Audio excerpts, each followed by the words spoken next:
So hello my dear friends, welcome back to study room Learnoda. तो आज हम यहाँ पे क्लास 10th का पेपर हुआ था साइंस का। तो यहाँ पे हमारे पास सेट नंबर 2 है। सेट नंबर 1 का हमारे चैनल पे अपलोड हो चुका है। सेट 1, 2 या 3 कोई भी सेट हो, maximum question 80 to 90% question same है। तो जो भी क्वेश्चन यहाँ पे डिस्कस होंगे वो आपके सेट 1 या फिर सेट 3 वाले भी इसको वीडियो को प्रॉपर्ली दे सकते हैं। तो यहाँ पे चलिए वीडियो शुरू करते हैं।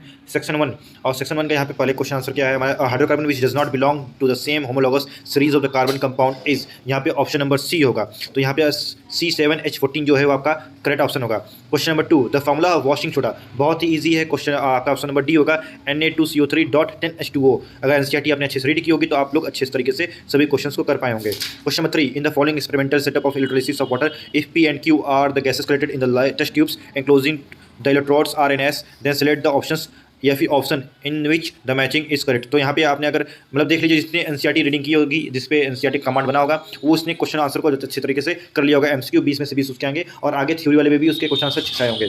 तो यहाँ पे जो क्वेश्चन नंबर 3 का यहाँ पे हमारा ऑप्शन हो जाएगा वो है सी, राइट। तो 1 and 2 सिर्फ आपका सही है। 1 and 3 यानी कि P for oxygen gas and आपका यहाँ पे हो जाएगा थर्ड जो है Q for hydrogen gas, right. So question number 4, select from the following statement which is not true about burning of magnesium ribbon in air. तो नॉट ट्रू बोला गया, यहाँ पे हाईलाइट भी किया गया है नॉट ट्रू। ट्रू नहीं आपको बताना है, नॉट ट्रू बताना है। तो क्वेश्चन नंबर 4 का ऑप्शन नंबर सी हो जाएगा आपका। It is an endothermic reaction, right. It is an endothermic, ये नहीं सही है क्योंकि वहाँ पे एक्सोथर्मिक होता है, क्योंकि वहाँ पे हीट रिलीज होती है। क्या रिलीज होती है? हीट रिलीज होती है, इसीलिए। Question number 5, the water of crystallisation is present in bleaching powder, plaster of Paris, washing soda and baking soda. तो किसमें आपका यहाँ पे वाटर ऑफ क्रिस्टलाइजेशन प्रेजेंट रहता है? तो क्वेश्चन नंबर 5 का आपका आंसर हो जाएगा बी वाला, है ना। सेकंड एंड थर्ड यानी कौन सा है? प्लास्टर ऑफ पेरिस में रहता है एंड वॉशिंग सोडा में रहता है। आपका लास्ट पेज पे या जहाँ पे प्लास्टर ऑफ पेरिस और ये सब लिखा था जिप्सम के बारे में, वहीं पे पैराग्राफ में ये सब चीज़ें लिखी हुई थी, राइट। क्वेश्चन नंबर 6 अब देखते हैं, the nature of aqueous solution of potassium nitrate is. तो इसका कौन सा नेचर होता है? इसका नेचर यहाँ पे दिया गया है सी, यानी कि न्यूट्रल होता है, राइट। क्वेश्चन नंबर 6 का आंसर नंबर हो जाएगा ऑप्शन नंबर आपका सी, न्यूट्रल होगा यहाँ पे। क्वेश्चन नंबर 7 का क्या हो जाएगा? The colour of the solution observe from about 1 hour of placing iron nails in copper sulphate solution is. तो यहाँ पे क्वेश्चन नंबर 7 का ऑप्शन नंबर बी हो जाएगा, पेल ग्रीन। फिर क्वेश्चन नंबर 8, यहाँ पे Mendel opted F2 generation by what.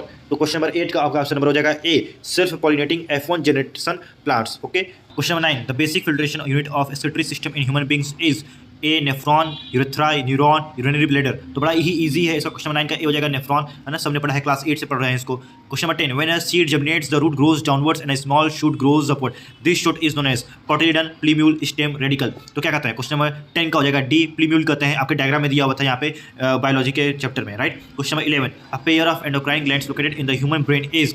तो आपका यहाँ पे हो जाएगा मेरे ख्याल से ऑप्शन नंबर डी 11 का हो जाएगा, hypothalamus and pineal gland, right. Question number 12 यहाँ पे आपका रियोटिक्स आ गया, तो इसका ऑप्शन नंबर आई थिंक सी हो जाएगा, राइट। क्वेश्चन नंबर 12 का हो जाएगा सी वाला option. Question number 13, in human alimentary canal the digestive juices secreted by the gastric glands are. Question number 13 का आपका ऑप्शन हो जाएगा B, hydrochloric acid, pepsin and mucus. Question number 14, most of the reflection of the light rays entering the eye occurs at. आपका option number D हो जाएगा, outer surface of the cornea. Question number 15 में आपका option number हो जाएगा C वाला, जो कि इनकरेक्ट पूछा गया था। क्या होगा इनकरेक्ट? तो इनकरेक्ट स्टेटमेंट हमको देखना है यहाँ पे। इनकरेक्ट और करेक्ट पे आपको ध्यान देना था। बहुत सारे बच्चे यहीं पे मिस्टेक करते हैं, not true, true, incorrect, correct पे ही आके मिस्टेक कर देते हैं, right. Question number 16, green plants occupy the first trophic level in every food chain because they exist over a large area, have very less concentration of harmful chemicals, have to feed large number of herbivores, can synthesize food by photosynthesis। तो question number 16 को जाएगा D वाला option, can synthesize by the food photosynthesis, है ना, can synthesize food by photosynthesis। उसका option number D true हो जाएगा। Question number 17 से लेकर 20 तक आपका हो जाएगा यहाँ पे असर्शन और रीजन। तो पहले का 17 का हो जाएगा आपका ए, राइट, यानी कि ए भी सही है, आर भी सही है, और जो रीजन है वो आपका ए का करेक्ट एक्सप्लेनेशन है। 18 में क्या हो जाएगा? 18 में आपका हो जाएगा सी, यानी कि ए जो है ट्रू है, आर जो है वो फॉल्स है, राइट। क्वेश्चन नंबर 19 एंड 20 देखते हैं। क्वेश्चन नंबर 19 और 20 में भी आपका ए हो जाएगा, दोनों में ए हो जाएगा, ठीक ना। ऐसा क्यों? क्योंकि असर्शन भी सही है, रीजन भी सही है, और रीजन जो है वो करेक्ट एक्सप्लेनेशन है ऑफ असर्शन, इसलिए सही हो जाएगा। तो इसके बाद जितने भी क्वेश्चन है, क्वेश्चन नंबर सेट वाले ए वाले पे मैंने अच्छी तरीके से डिस्कस किया हुआ है, वहाँ पे आप जाकर अच्छे से देख सकते हैं वीडियो को, है ना। लॉन्ग वीडियो है वहाँ पे। ए एमसीक्यू थोड़े बड़े खाली डिफरेंट होते हैं, बाकी मैक्सिमम पेपर आपका सेट में होता है, set A, set B, set 3 का, ठीक। All the best for the next exams.